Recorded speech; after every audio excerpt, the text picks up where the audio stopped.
Coach said here, today we're going to talk about meat and healthy aging. Want to learn more? Keep watching.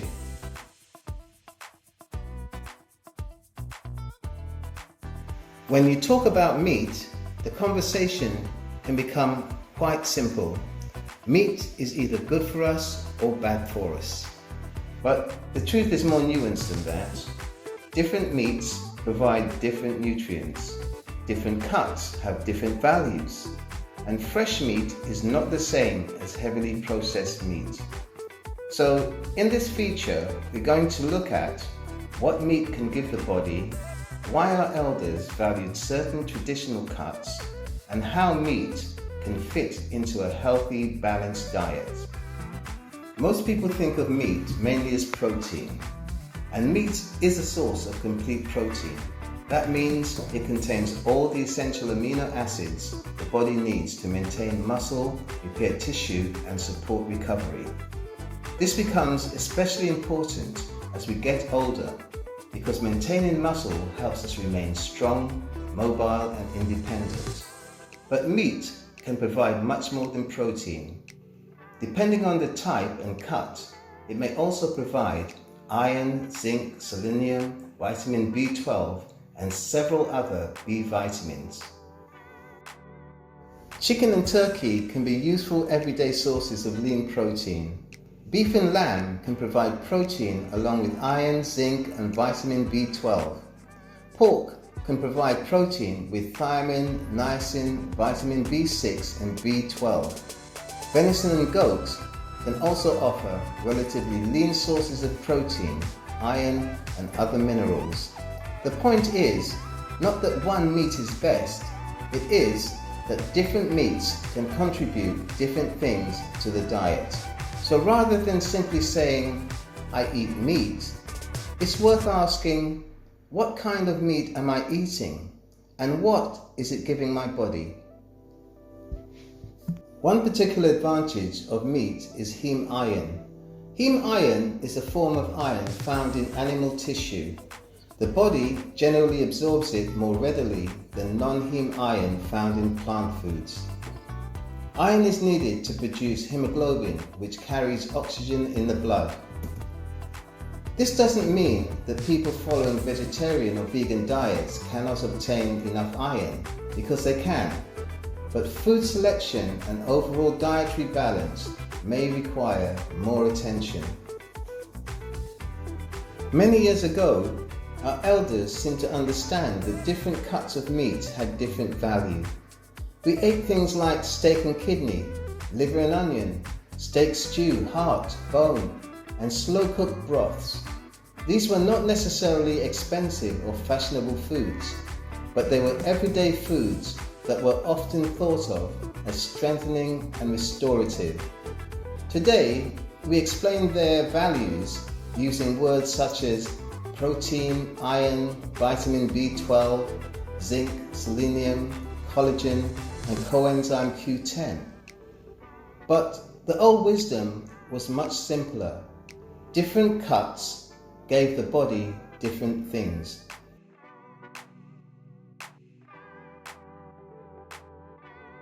Liver is one of the most nutrient-dense traditional foods. It can provide complete protein, highly absorbable iron, and very large amounts of vitamin B12. It's also a rich source of vitamin A, riboflavin or vitamin B2, folate, copper, and choline. Vitamin A supports normal vision and immune function, while vitamin B12 and folate are involved in normal red blood cell formation. Copper contributes to normal iron metabolism, while choline is involved in the liver function and nervous system. Liver may also contain coenzyme Q10, although heart generally contains more. But liver is a powerful food, and powerful foods still need balance. Because it's so high in preformed vitamin A, liver should not be treated as an everyday food. Excessive preformed vitamin A can be harmful to the body. Kidney is another traditional organ meat with a broad nutrient profile. It can provide complete protein, iron and vitamin B12. It's particularly associated with selenium and riboflavin, as well as zinc, copper and other B vitamins. Selenium contributes to antioxidant defense and normal thyroid function. Riboflavin helps the body release energy from food. Vitamin B12 supports the nervous system and red blood cell formation. Kidney also contains coenzyme Q10 because it's a highly active organ with substantial energy demands. That doesn't make kidney a medicine, but it helps explain why traditionally it was regarded as deeply nourishing food. Coenzyme Q10 naturally occurs at high levels in metabolically active organs, including the kidney, liver and heart. Heart is different from liver and kidney because it's mainly strong muscle tissue. It provides complete protein along with iron, zinc, selenium and vitamin B12. It can also provide riboflavin and other B vitamins. One of heart's most interesting components is coenzyme Q10, often shortened to CoQ10. CoQ10 is a naturally occurring compound involved in the processes cells use to provide energy. The body makes it, and it's also found in foods, particularly metabolically active animal tissue. Because the heart works continuously and has very high energy demands, heart tissue contains high concentrations of CoQ10. Heart also contains naturally occurring compounds such as creatine, carnosine and taurine, which are associated with muscle and energy metabolism. That doesn't mean eating heart directly strengthens the human heart, but it does mean that heart is more than just another piece of meat. It's a nutrient-dense muscle food with its own nutritional character.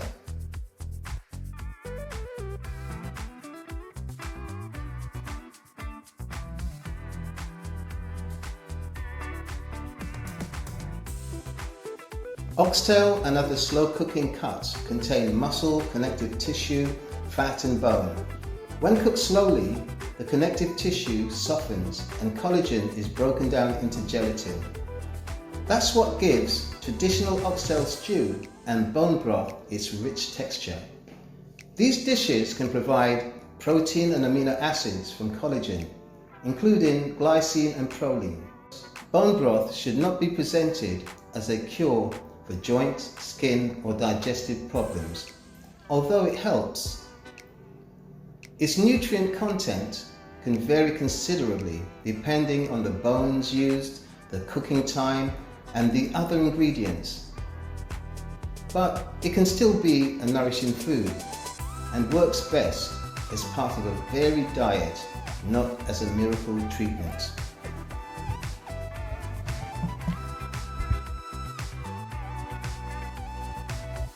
Fresh meat and heavily processed meat are not the same thing. Fresh beef, chicken, lamb, pork or turkey can provide protein and useful micronutrients. Processed meats such as bacon, sausages, salami and some deli meats are often higher in salt and saturated fats and may contain added preservatives. That doesn't mean one sausage will damage your health. It means frequency, amount and overall dietary pattern matters. The better question is not simply, do you eat meat? It is, what kind of meat are you eating? Meat cannot be judged only by its name. A grilled chicken breast is not the same as a heavily battered chicken product. Fresh beef is not the same as highly processed salami, and homemade stew is not the same as a heavily salted ready meal. So when choosing meat, think about 4 things: the type, the cut, the quantity, the preparation. Choose fresh, minimally processed meat more often. Keep heavily processed meat for the occasion. And avoid repeatedly burning or heavily charring meat. So, does everyone need to eat meat? The answer is no. There is no single essential nutrient found only in meat. Protein, iron, zinc, and many other nutrients can also be found in other foods, including plant foods, eggs, dairy products, fish, fortified foods, and supplements where appropriate. But some nutrients do need more attention depending on the diet. Vitamin B12, for example, is found naturally mainly in animal-derived foods. So for people following a vegan diet, ordinary plant foods may not be a reliable source of vitamin B12. So it needs to come from fortified foods or other appropriate supplements. Iron and zinc can also be obtained from plant foods, but the body may not absorb them as easily as it does from animal foods. So food choice and meal planning become important. Vegetarian and vegan diets can support good health when they're properly planned. But the message is that not everyone must eat meat, but that meat is a concentrated source of complete protein with several important nutrients. It's one option for nourishing the body, but it's not the only option. Meat is an option, not an obligation.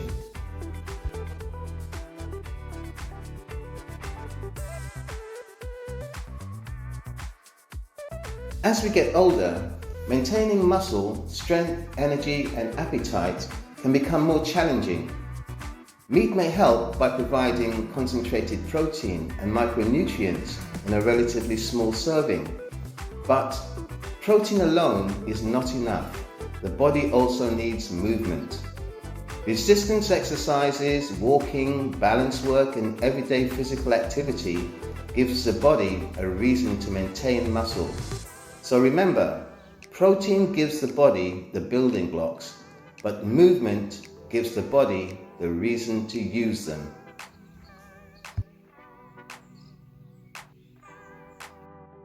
So, what have we learned? Meat is more than protein. Different meats and different cuts provide different nutrients. Liver can provide vitamin A, vitamin B12, iron, folate, riboflavin, copper, and choline. Kidney can provide vitamin B12, selenium, riboflavin, iron, and zinc.